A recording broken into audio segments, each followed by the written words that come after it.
Haven't you ever watched a sunset and wished you could paint it? Well, just look and listen. You'll see how easy it is to do, and you'll have a good time. I'm just going to pick up the brush, dip the tip in thinner, and pick up some yellow and make a center dot.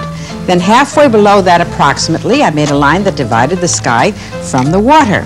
Then comes undercolor. I'm just going to pour on some wet white, and then I'll take some yellow and mix that along with it and cover the entire top part so that I get a basis upon which to put my overcolors. Down in the water I'll do the same thing, but I'll also add some ochre so that makes it darker just a little bit, and then I'm ready for the overpainting. Incidentally, this color star which I developed is a guide to mixing and using colors. You can get various color guides and all these art materials at any art supply store.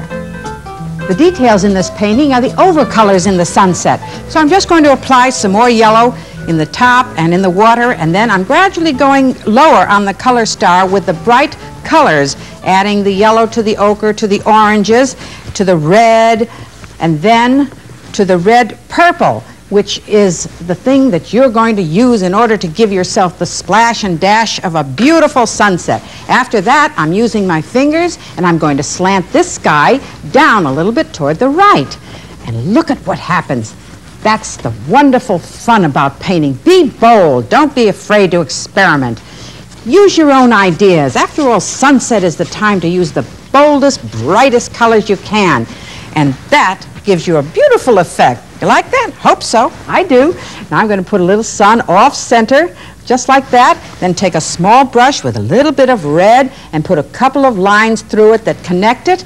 Then go to a small bristle brush and add a little tiny bit of brown and get those islands that are in the distance. Don't use too much paint in the distance because you wouldn't see too much texture there. Put it on both sides unevenly. After all, harmony and beauty can be developed in your painting very, very simply. I'm going to add some darker brown and then some rocks right over here underneath the sun, and make one bigger and one smaller, one going out to the edge, then a few over in the corner. That counterbalances it.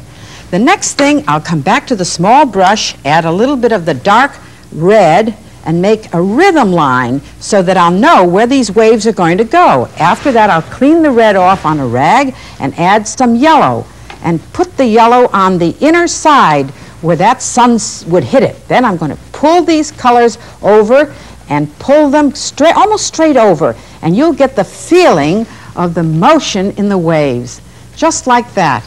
You can work with it and play with it all you want, but once you have something down there that looks pretty good, the best thing to do is to leave it alone. I'm going to darken it over here because it's dark in the corners. Don't let the colors go out at the corners. Make sure they're pretty dark.